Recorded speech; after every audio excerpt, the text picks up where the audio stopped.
আমাদের সামনে যারা আছেন তাদের সবাইকে অভিনন্দন, যারা আশেপাশে আছেন তাদের প্রতি কৃতজ্ঞ।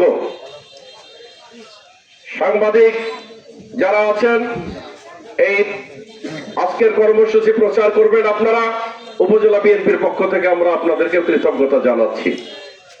মুঙ্গার জেলা খ্যাত, মুঙ্গার জেলা হিসাবে অভিশাপের যন্ত্রণা নিয়ে বাস্ত হয় কুড়িগ্রাম জেলার বিভিন্ন উপজেলার এই নদী বিস্তৃত চরাঞ্চলের মানুষজনকে।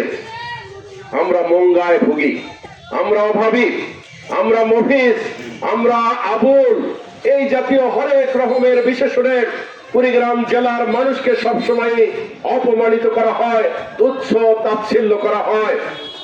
আজকের দিনে আমি বিশ্বাস করি এই সকল অপবাদের পিছনে যে কারণগুলো কাজ করেছে অতীতে, সেটি হলো রাজনৈতিক নেতৃত্বের মঙ্গা ছিল কুড়িগ্রামে।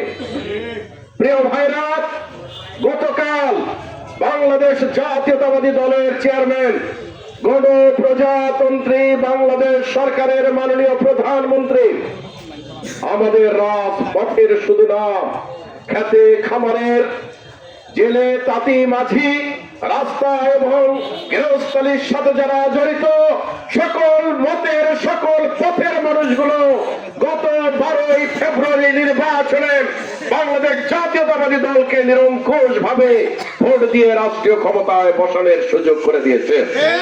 এজন্য দেশবাসীর প্রতি আমরা কৃতজ্ঞ। প্রিয় ভাইরা, আমরা অত্যন্ত আনন্দের সাথে জানাচ্ছি এবং আমরা অত্যন্ত কৃতজ্ঞতার সাথে আমাদের মাননীয় প্রধানমন্ত্রী তারেক রহমানকে রাজীবপুর উপজেলা এবং সকল অঙ্গ সংগঠনের পক্ষ থেকে অভিনন্দন জানাচ্ছি। পার্টির দুর্দিনে যিনি দলের নেতৃত্ব দিয়েছেন, বাংলাদেশের একজন পরিচ্ছন্ন রাজনীতিবিদ হিসাবে খ্যাতি অর্জন করেছেন, তিনি উত্তর জনপদের মানুষ, ঠাকুরগাঁয়ের কৃতি সন্তান। আজকে উনি বাংলাদেশের মহামান্য রাষ্ট্রপতি হিসাবে শপথ গ্রহণ করবেন বঙ্গভবনে।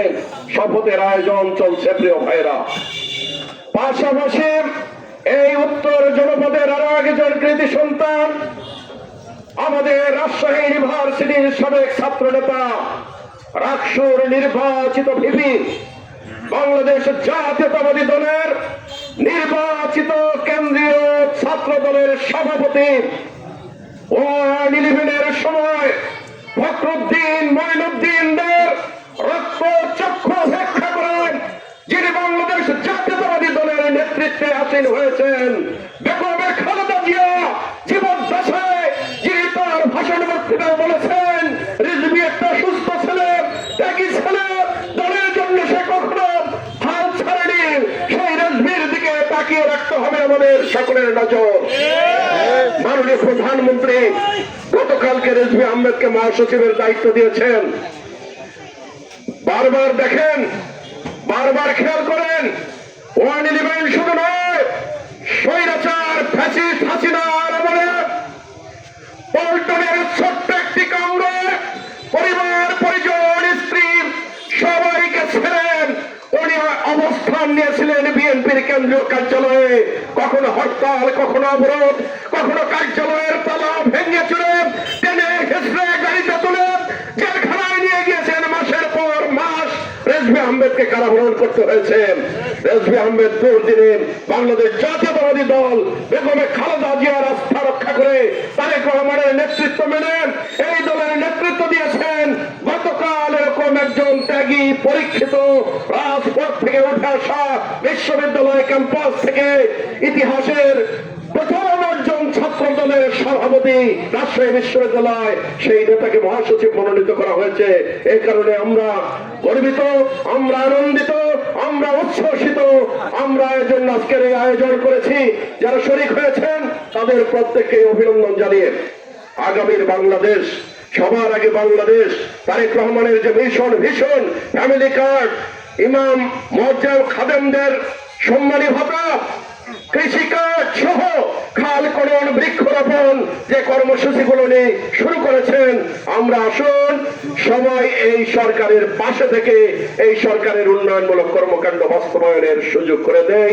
আপনাদের সকলের প্রতি কৃতজ্ঞতা জানিয়ে শেষ করছি। আল্লাহ হাফেজ। বাংলাদেশ জিন্দাবাদ। তারেক রহমান জিন্দাবাদ।